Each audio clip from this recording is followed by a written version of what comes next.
was the beginning of a new era. Long-term rulers departed in Zimbabwe, Angola, and the Gambia. Internal dissent, economic challenges, and increasing unemployment rates have pressured many countries, including Ethiopia and Nigeria. And a divided ruling party in South Africa also showed an electorate disenchanted with liberation movement. Now, some of these internal and external pressures will end up featuring in elections across the continent in 2018. More than 20 nations will hold presidential, legislative, and municipal elections this year, with the expectation that some of the results may herald a political sea change for party juggernauts. That is the conversation we'll be having. We'll be joined by Dr. Segun Bolarinwa, lecturer with the Nigerian Institute of International Affairs, to take a look at what this could mean for the African continent, for the idea of democracy as it spreads across the continent, of course, possibly for Nigeria as well, as we look at the elections. So let's get in touch with Dr. Bolarinwa and kick the conversation off.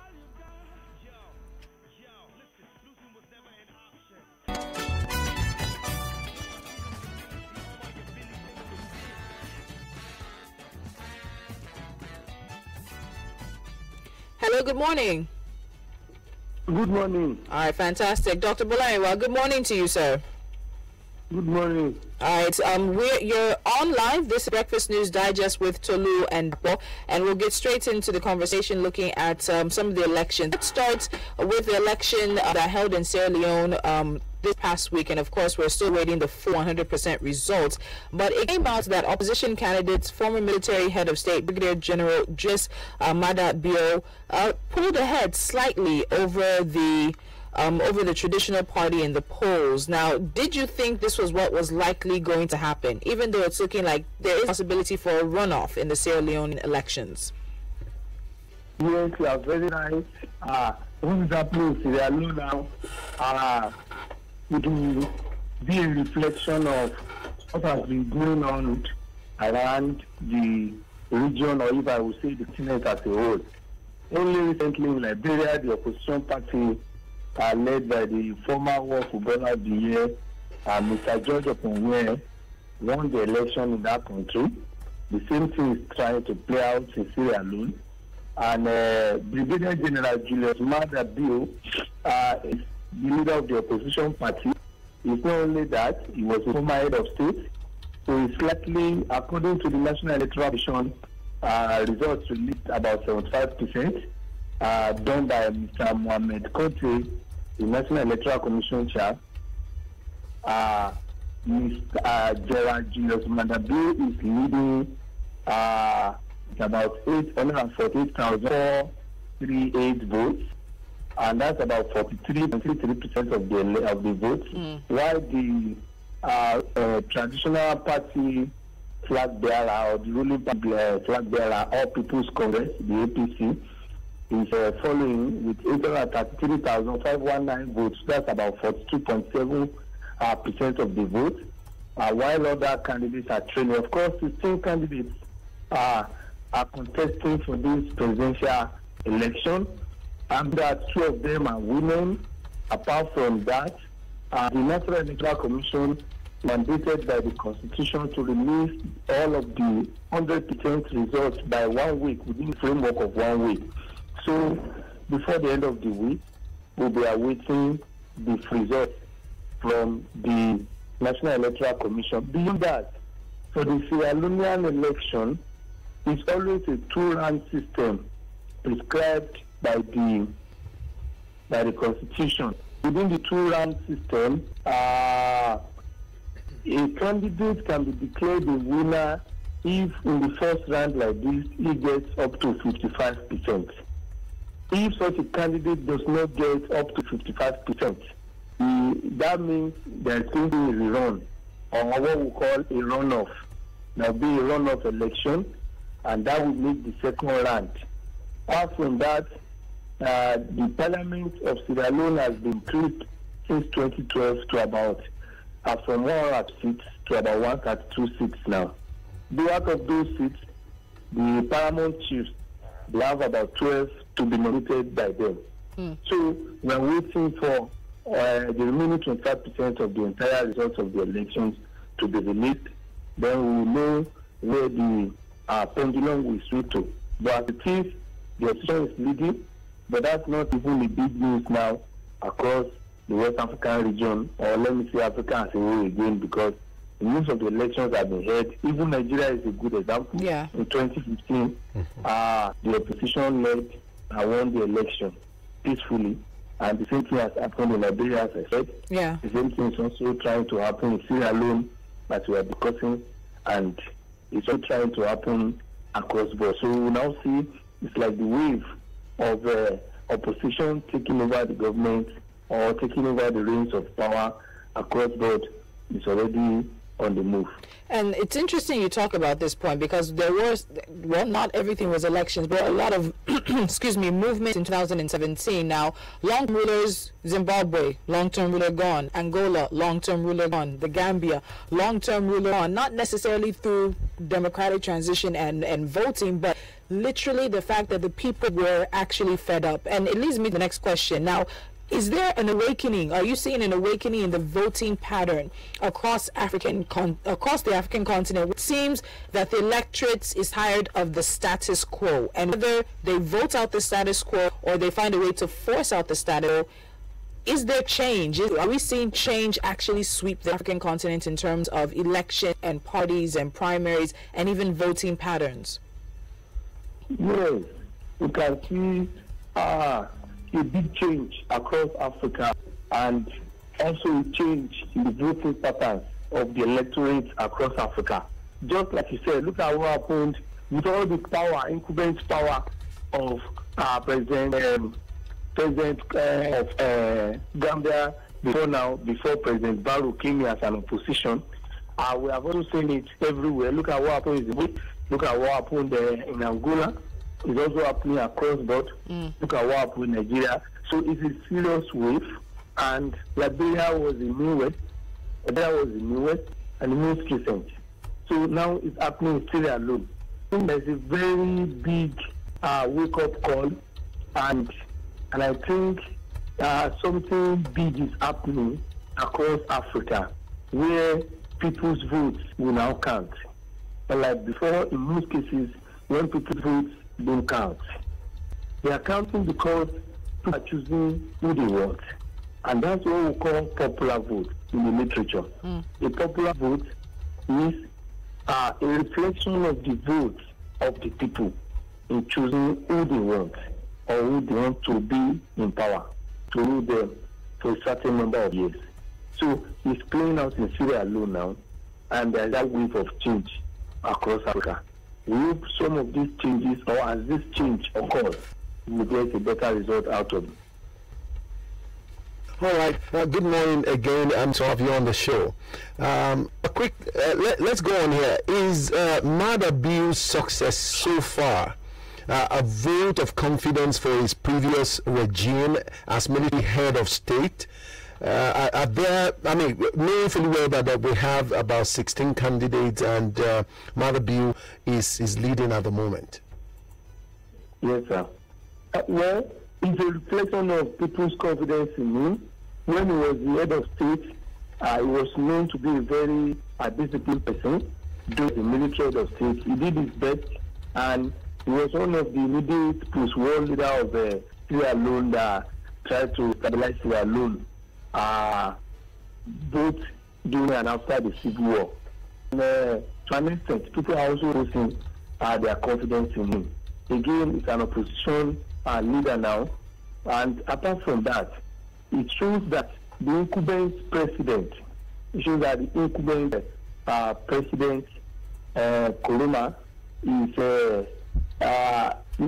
is really not doing so well. People may not be so happy with him. Of course, he would have also contested. It's because he has exhausted his 10 years. Yes. That's the maximum the Constitution allows him to rule. So he's not eligible to run. That's why he didn't run. And you will discover that the APC candidate is former Foreign Affairs Minister, Mr. Samora Wisdom Kamara, who is closely following Mada Bio. So that second candidate is Kamara is the president candidate. Chosen candidate. Yes, so they are pushing from, and is also closely following Mada Bio. but it's a reflection of what the people want, and it's also a reflection of the confidence of the people in Julius Maada Bio, and people will be happy. And it's like they're trying to see experience all over it. And they're also talking about they can still do it again. It's discipline, and he also knows what he's doing, and he's been there before to see what he can offer us again. Dr. Lubari, yes, let me come on that point. Doesn't that sound reminiscent of what we ourselves as Nigeria went through in 2010? Because I was even going to ask you, I had a field of over a dozen candidates, I think about 16 candidates that they could have chosen from in Sierra Leone.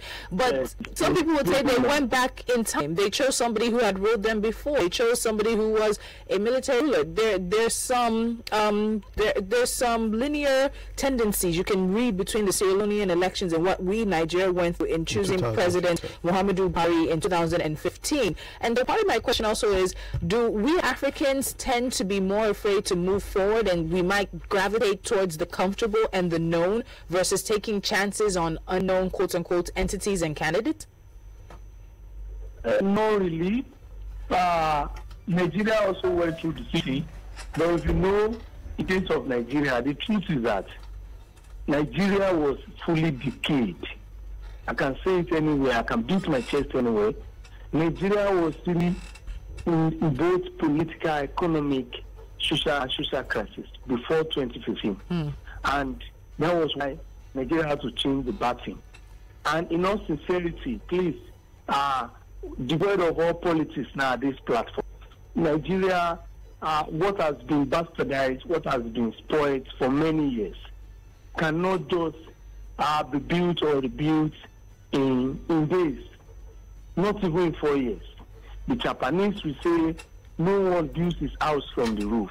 Every house is built from the foundation. And what the present government has been doing since 2015 is that President Muhammadu Buhari's government has been trying to correct, restructure, rephrase, rearrange, and rebuild. And that's why the people have not really seen it everywhere. But it's happening gradually. The economy is being rebuilt. Everything is starting well, because we just have to sacrifice. We just have to start from somewhere. So because Rome was not built in a day, and there's no magic about it. If we don't rebuild, nobody will come and build for us. So no one will help you build your house, or no one will help you live your life. And that's where we are. So the people must have seen something in Maada Bio, and that's why they're trying to vote for him. And that's why everything is swinging to his side. And if you are not being tested and trusted to an extent, people will not vote. People will not vote him. And that's a reflection of what's happening in Sierra Leone. That was what happened in Nigeria in 2015. Look at what happened in Liberia. Just like how many days to election, or weeks or weeks to election, you saw what the incumbent president Salif Johnson did. And you saw what the party did to him. The party expelled him. And that's the first time it will happen in a long time for a party to expel a sitting president. Naturally, a sitting president should be the leader of the party. So, and that is what is happening. Okay. Yes, sir. And that's what is happening. Okay. That's what is happening. So President Buhari has done well in what is has been doing for Nigeria since 2015. So it's time to rebuild. I don't think the Sierra Leoneans are talking about or trying to do now. Okay, thanks, Dr. Bulaiwa. I just hope Nigerians share your narrative, and exactly the way you just put it now. Now, it appears, let's quickly look at this. It appears there is a trend in African politics. Now, military men seems to be returning.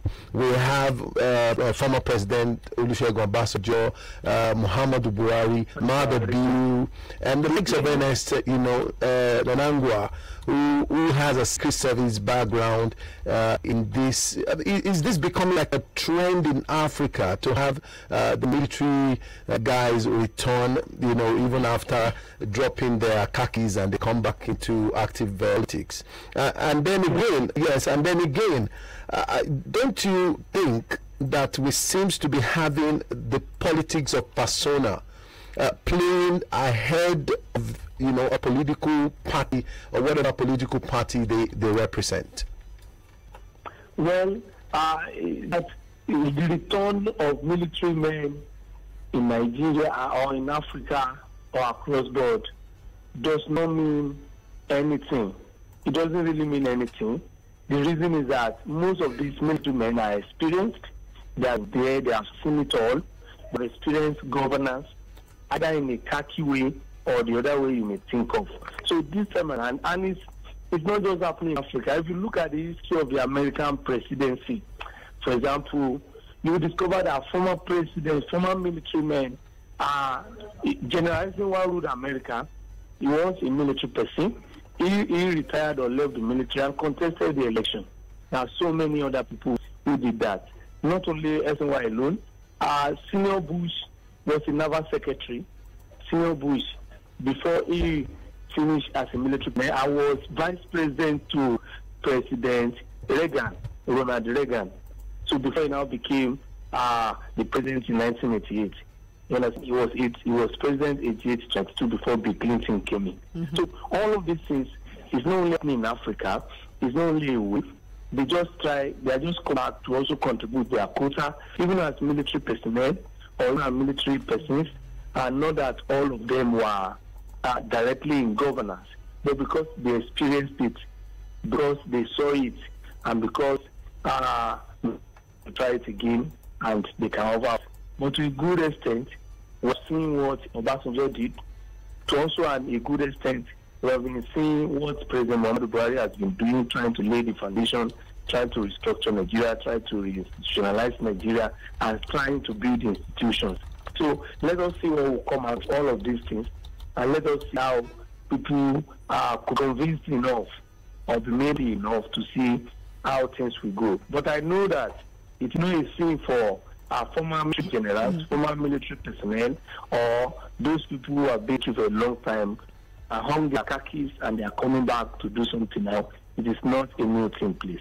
All right. Now, let's also add to, as we said, there are very big elections to watch out for. We also should anticipate Egypt, and you have Abdel Fattah el-Sisi there, who seems to be the man to, even though he hasn't fully come out, not yet completely scheduled. The issues there, we are in the midst of working out what's going to happen with Sierra Leone. We also have to go to South Sudan coming in July, the world's youngest nation, holding general elections amid a very brutal war that displaced millions and has killed, some would say, even millions of people. We're looking at Mali as well, to be holding regional, presidential, and national elections. You also have Zimbabwe trying to finally finalize everything, with President Emerson Mnangagwa expected to fully lead the old party, the ZANU-PF, into the presidential poll. Cameroon is also coming up. You have the Democratic Republic of Congo, Joseph Kabila, who took over from his father. And this morning we heard that one exiled military leader, a former candidate, says he's going back, he's going to run in the next elections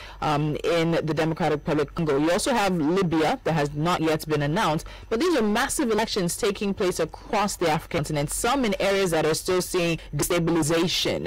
Libya is one, Democratic Republic of Congo another, South Sudan is another. How will some of these destabilizations and possible quote-unquote war situations play into the elections? Do you think they'll be in favor of incumbents, or would they play in favor of new people, of opposition? Are people going to be tired of incumbents who have brought them to the brink of war or brought them into war, and to find change or a different direction?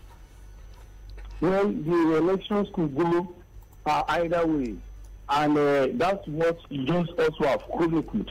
For example, look at Joseph Kabila in Congo. His term has ended since last year. He has refused to conduct elections, and that's why the former war leader or the other man is saying he's glad to come and contest elections. That could be turbulent in Congo. The same thing in many other countries, and all these countries I've mentioned, including Egypt, City eventually may become the only candidate that will contest the election. Yes. Remember the last election? Yeah, he was the only person who conducted that. Who was the only candidate and won the election, and the same thing will also play out now, because all the presidential candidates who have shown their interest, everything as they've all been trying to withdraw from the election. Yes, they've been trying to withdraw from the election. So, and that's the way it will go. So it may go the way of the incumbent. It may also go the other way around. So all I know is that let us wait and see what will happen. And now the electorate in Africa, they are so much at it. and they are trying their best. And we'll see where we have one play out. Our God will help Africa, God will help Nigeria. All right, fantastic. We also will be talking to Professor Abolade Adeniji. But just to wrap up now, you touched a bit on it earlier in terms of awakening of a voting pattern. But if you think some of what we saw in 2017, some of what we may see in 2018, what might possibly be, I won't say prediction, but what could be a trend or a pattern you might see concerning Nigeria in 2019? Well, I'm a realist. So I don't guess, but I know things will go the way it was in 2015. So there may be slight something, but the incumbent party will. I know that. I no strong opposition party, no strong opposition, no stronger candidate. Again, both parties or major parties will still say the North should go ahead. So tell me a better candidate from the North. All right. Thank you so much, Dr. Segun Bolarinwa. We do appreciate your contribution this morning. Thank you. All right. Okay, we were speaking to Dr. Segun Bolarinwa. He's a lecturer at the Nigerian Institute of International Affairs. The conversation has centered on the Sierra Leonean elections, another defeat of a ruling party, because right now, with about 70 to 80% of the votes counted, it is opposition candidate Brigadier General Julius Bio who is pulling ahead. Now, there are some indications that there is potential runoff, but if you look at what happened in Liberia, even with a runoff, it was still the opposition candidate, now President of Liberia, George Weah, that did pull ahead. We will continue the conversation. We have a quick timeout, and when we come back, there's much more. And if you have some comments or contributions, please send them to our WhatsApp portal, 08095975805. We'll take a look at those before we wrap things up. 2017, the 3 strong men were kicked out of office in Africa. This year, you have over 20 presidential, legislative, and municipal elections happening. It is the year opposition comes into play more than ever across the continent. We'll be back.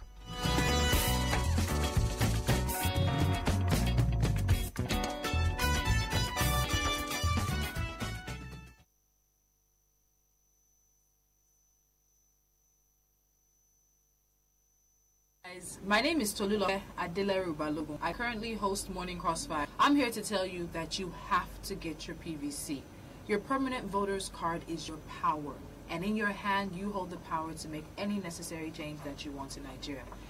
Please participate, because elections are not the end of democracy and governance. The highest office in the land is the office of the citizen. You and I are citizens of Nigeria. Get your PVC. Your PVC, your voice.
Stay with us as we cover unfolding events around Nigeria, Africa, and the world.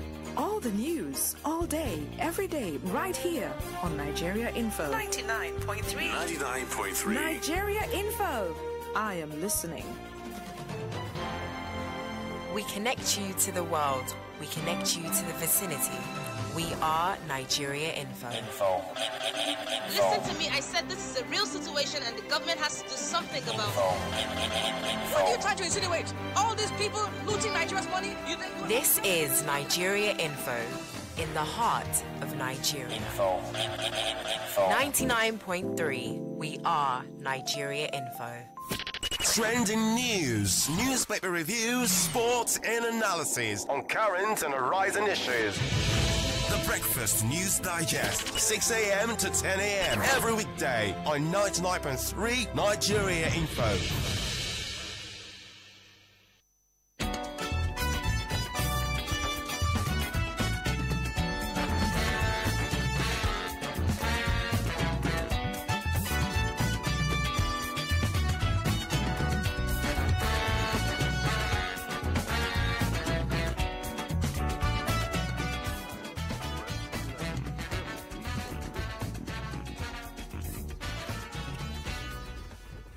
Hello. All right. Good morning. Good morning, sir. Good morning. How are you doing today? Well, thank God. Thank you. All right. This is 99.3 Nigeria Info. You're welcome to Breakfast News Digest with Tolu and Dapo. And Okay. all right. And this morning we'll be looking at the ongoing collation of election that happened. That's ongoing in Sierra Leone. Another defeat of a ruling party. We are just considering, put side by side what happened in Nigeria 2015 and a couple of political activities in Africa as it pans out recently in Liberia, in South Africa, and now in Sierra Leone. All right, listeners, we'll be talking to Professor Abolade Adeniji.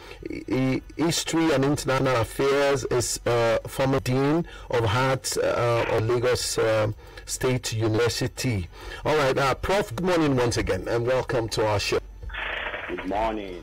All right, let's quickly take a look at what's happening or what is panning out in Sierra Leone at the moment. We have an election, a few days ago, and collation of the result is ongoing, and we have an opposition party leading in that election as we speak.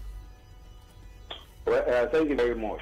I like the clarification you have made, because you started by saying that there is yet another defeat for a ruling party. Let me quickly correct the tone. What we have is not defeat, in the true sense of the word. The coalition is still going on.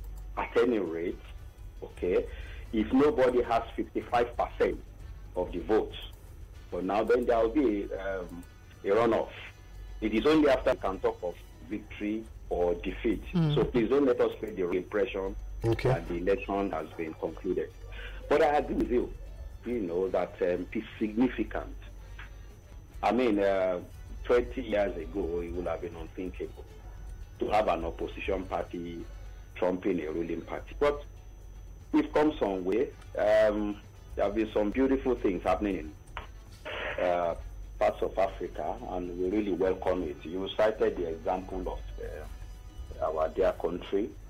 You mentioned South Africa, even though it wasn't a question of defeat here, it was a question of recognition. Yeah. You mentioned Liberia, but I agree with you that as far as democracy and the democratic process is concerned, we are making progress, and it's really welcome. Now, this progress you're seeing, because we earlier spoke to Dr. Segun Bolariwa, and we looked at it in terms of a trend going back to 2017, Zimbabwe, Angola, as well as the Gambia. Again, not necessarily elections, but literally strong men in office and who had held sway for a number of years, finding themselves booted out the door. And it goes to a question, is there an awakening? Are we looking at a situation where electorates across the African continent, who over 50% are quite young actually, are saying we don't want the status quo to remain? There is a ruling party, we want to go in the other direction. Are we seeing the swing, the winds of change actually swinging in favor of opposition parties because the electorate is tired, or the electorate is more aware, or the electorate is waking up? What do you think actually is responsible for some of the change we're seeing? Thank you very much. It's a combination of all the things you have highlighted. Yes, across the continent, there is a deep-seated dissatisfaction with the status quo, with these so-called strong men that appear to think that they just must be there forever. Okay, there are still pockets of them by day, but once the kind of trend takes off, it's almost inevitable. Look, this is the era of globalization. What happens in one country influences the actions and the thought, in other countries. And don't forget, that the young men of today are much better exposed.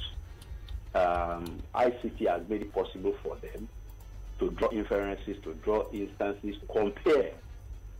And they are revolting. At any rate, what is their lot? Africa is the largest, young population in the world. And what are we doing with it? Nothing. You have only to look across. Unemployment, disillusionment, and everyone trying to cross the Sahara to go to Europe, because they think what is going on here is simply hopeless. So when you put all this together, you find that it makes sense for these young ones, especially, to want to revolt and rebel against the status quo. So yes, what you have mentioned is true, and I'll merely add that it's a trend that will be very, very difficult. I'll be surprised if it's a trend that will stop. As for the other Methuselah that we have referred to, it's only a matter of time. Let me help you name the Methuselahs as you put them. Africa's current long-serving leaders include Theodore Obiang, Equatorial, 38 consecutive years in power.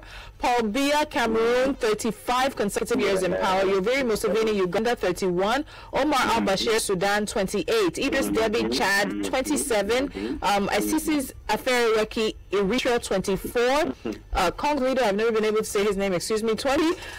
Dennis Hasso, in what? Nguesso, Congo. Abdulaziz Bouteflika, Algeria, 18. Ismail Omar Guerra, Djibouti, 18. Paul Kagame, Rwanda, 17. He's a special one. I think we need to talk about the Kagame effect one day. And then Joseph Kabila, DRC, 16. It has the largest number of long-time serving rulers. And that brings me to another question. We have to go back to looking at Sierra Leone. They've gone back to picking a brigadier general who was at one point in time in power. And I put this question to Dr. Bolarion, and I'd like to get your thoughts on it. Are we still doing the same thing that we've always been used to? We are picking the things we're comfortable with, strong men, people who've been there before, who, quote unquote, some would say they've been in the corridors of, and they know what they're doing, versus actually giving newcomers and new faces and new eyes an opportunity. We still seem to gravitate as a continent towards older people, people who somehow have a military background or who have somehow been in power before. What do you think about that? Do you agree with that? And then is that something you see as a trend as well? Well, I'll not say it's a trend, but let me just point this out. You must understand the settings and the background of political parties in Africa. That is really speaking. Okay? It is skewed in such a way that, look, we are not in France, we are not in Austria, we are not in all these newfangled ideas that people bandy around. This is Africa. Okay? And the structure is as such that you can't just come from anywhere, take the people by storm. Okay? It is so regulated that you have to go from below, climb up, the ropes are known and all that. In other words, the choices are very, very limited. And you know what happened to us here a couple of years ago? Okay, it was anything but Jonah. Yeah. You remember? And so it may well be, that in these other countries, they are so fed up with the current incumbent rulership and incumbent party that you say, look, anybody other than this, at any rate, they already have allegedly a track record, of anti-corruption, and then when you beautify these people, they look like a kind of, somebody that's unadulterated.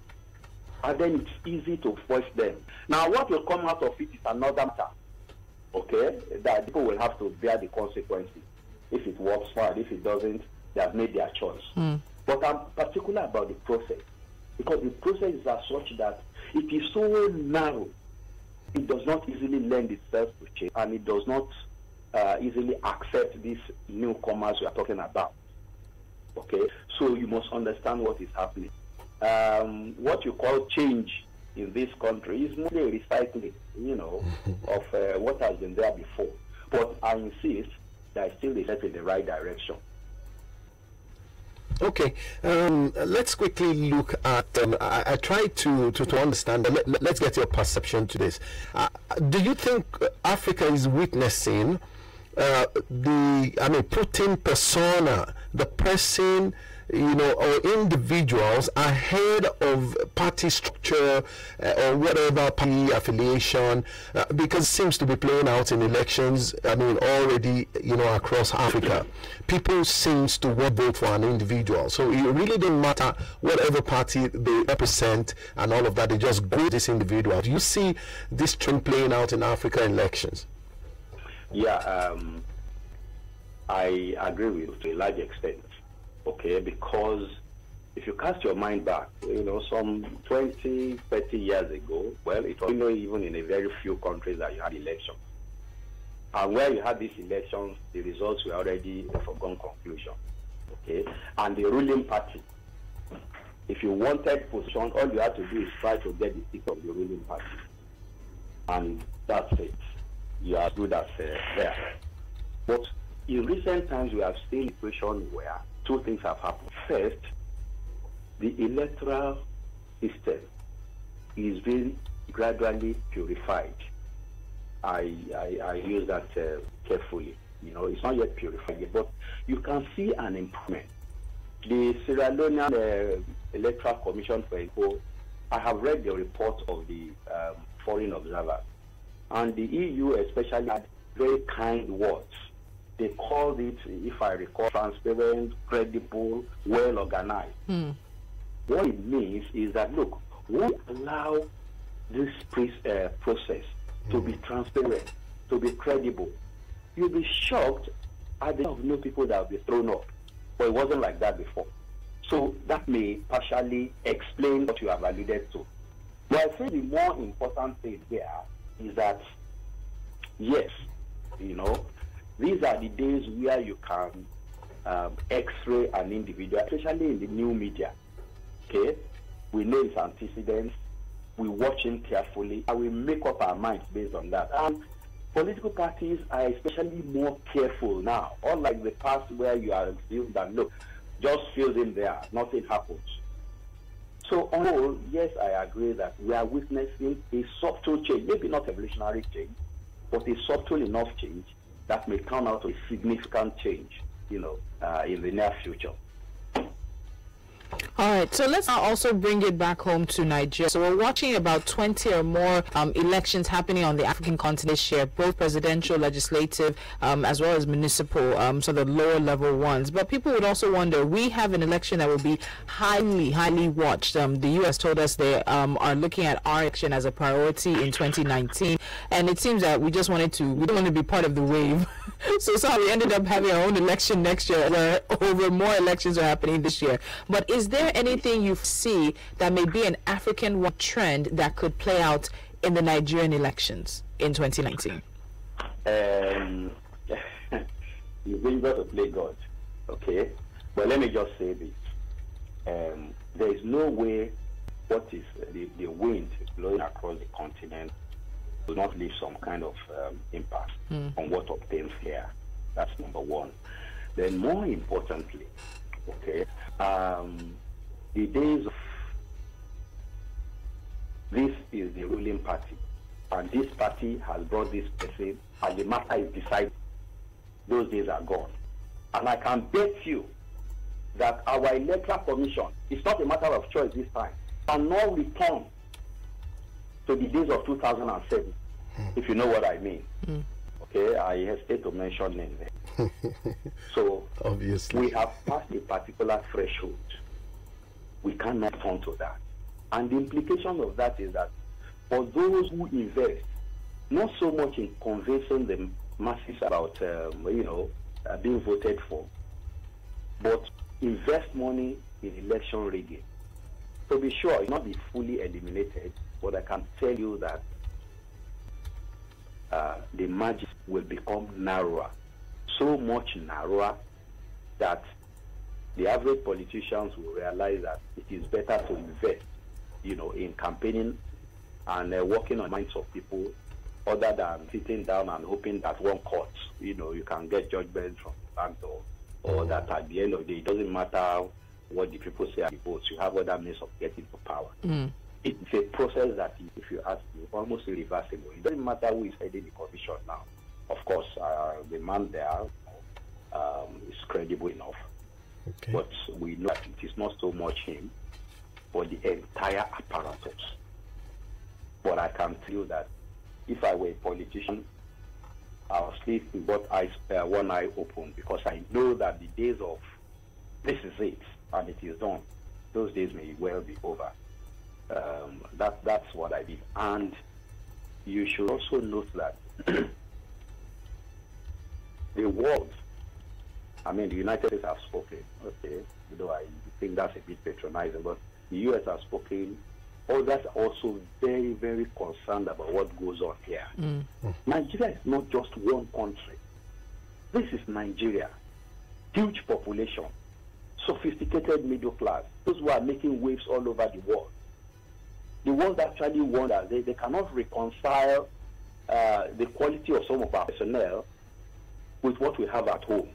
So the world is concerned, and rightly so. Because look, if anything goes wrong, and God forbid, okay, the consequences may just be too much for the whole world, press.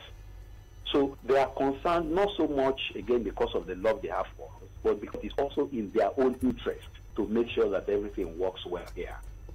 And we only hope that our politicians will learn the average lesson, that at the end of the day, after one election, there will be another, and there will be another. Okay? The idea of this election is the last one, do or die. If you remember that language. That kind of language should just be removed from our lexicon.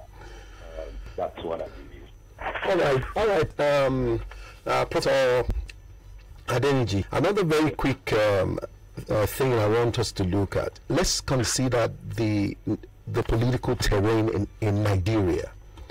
And if you look at all the institution and the political apparatus that we have at the moment, do you see is there any thing that you believe Nigeria should learn from what is happening in Africa, especially, considering elections that are taking place and some elections that are still going to take place, in Africa? Do you think we are ready for a credible, transparent, free, fair election 2019?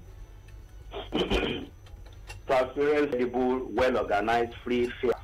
Okay, that's the tall order. What I told you, and I want to repeat that, is that it is likely that we have an improvement in what we have the last time. But to now use the language of transparency, transparent credibility, I will not go as such. Look, where you have underage kids registering for elections, it is that the platform for rigging is already being established. Okay? And remember that rigging is not so much what takes place on the day of the election. Yeah, everything before. It's not an event. It's a process. Into it, yeah. It starts with the registration. It starts with so many things. The way you handle the so-called Resident Electoral Commission and all that before the D-Day. So, talking of a very transparent election, please, I won't go that far. And we should not raise our hopes too high. Okay? But there's something we must recognize. Okay? For 30 years or so, okay, we had the military ruling, and our mentality became militarized, as it were. Okay? Now, from 1999 till now, okay, we've been practicing this, what we insist on calling democracy. Okay? Remove those 30 years, I'll see where we should have been. Well, those 30 years are gone. We now have about 19 years of this battle, which is lost for us. We never had it so good in that way. But to think that we'll certainly start scoring A+, no, that's a tall order. Okay? I wouldn't go as far. My only hope, and indeed prayer, is that we do not get it wrong enough as to create conflagration. Because that will have huge implications for all of us. And sometimes people just do not understand what it means when you get some things wrong. Look, let me just mention this. We had an election in the last election we had in Nigeria, and then the incumbent president came out to the astonishment of all of us and said, no, it's okay, I accept. Do you know that that made a difference? And I'm not a huge fan of Jonathan, but we cannot yet begin to appreciate the implication of that. Of what he did. Okay, we have not given him his dues. Because look, the difference between that statement and insisting on contesting the outcome of that election, and for your information, he had good grounds to contest the results. Okay, if he had gone ahead, I shiver and I shudder at the thought of what may have happened. But not everybody is a Jonathan. Not everybody will call the opposition and say, I give up. True. So it is not a given. It is something that is softly worrisome. We just hope that the Spirit of God, as it descends on those concerned, and they see this as just one other election again, because we cannot afford to get it wrong. There are too many flashpoints, and these things have a way of coming together. Once one thing like the election goes wrong, okay, I believe our electoral commission too knows the implications, and Nigerians should also be sensitized. Look, this is not a child's play. Nope. Okay, if anything goes wrong, I repeat, it will have implications for all of us. Jonathan has earned his own place. Let's see what happens next. All right. I think that's the perfect place to end. Professor Abolade Adeniji, thank you so much for your time this morning. It is behoving on everybody to get their PVCs, be aware, ask questions, know what the candidates stand for in the parties, and be able to project just beyond dropping their votes into the ballot paper and walking away. Democracy and being parts of the system is much more than just voting election day. Thank you very much for your time and your contribution this morning, sir. Thank you very much. All right. Thank you. Okay, we have to give a big thank you to our guests, our contributors this morning, Dr. Segun Bariwa, lecturer from the Nigerian Institute of International Affairs, as well as Professor Abolade Adeniji, former Dean of Arts, but History and International Affairs at the Lagos State University. We've been looking at the Sierra Leone election, another defeat of a ruling party, and it is one that is watched very, very closely. Now, as we were told, the incumbent president has reached his term limits. 10 years has been done. There's no change to the constitution, but he did anoint a successor. But as far as we know right now, the successor is edging into the vote counting. But if you look at Brigadier General as he came out of the gates running, and the successor and the main opposition and the main political party are scrambling with votes to catch up and see if they can force a runoff. Just quickly for you to know about the Sierra Leone elections. This is the 5th straight general election since 1990, but this is the 3rd since the country came out of civil war in 2002. They will definitely get a new president because the incumbent Ernest Bai Koroma is ineligible. 16 candidates applied for the presidency. This is basically almost like a vote of confidence or no confidence with the ruling APC and the main opposition SLPP. If Brigadier General does not get 55% after this first round of counting, will end up in a runoff with second place. 124 legislative seats are also up for grabs, and we are waiting. A lot of people are waiting to see what happens and what will happen. People with disabilities, many people applauded Sierra Leone for this. People with disabilities were also catered for during this particular election. There was also two female aspirants on the ballot paper of the presidential race. Unity Party had their candidates Olufemi Claudius Cole Josephine. She's a nurse. And then the Revolutionary United Front Party, Gamdi Jemba Ibe, who is a proprietress. There were two female candidates also running for president. And then, of course, the election body has promised credible process. And so far, we seem to have heard only good things about the process that out of Sierra Leone. Yeah, it's very impressive. massive, to a very large extent, trust me, Tolu. I believe that there's a lot of lesson Nigeria needs to learn, and we just hope all of these things culminate eventually into a very credible, free, fair, transparent election in 2019. All right, so we'll be watching the rest of the elections possible coming up on the African continent and looking at what the trends may mean for Nigeria in February 2019. Up next is headline news, and right after that, it's the Money, Business, and Economy show. So this is how we sign out on the Breakfast News Digest with Tolu and Dapo. Have a great day.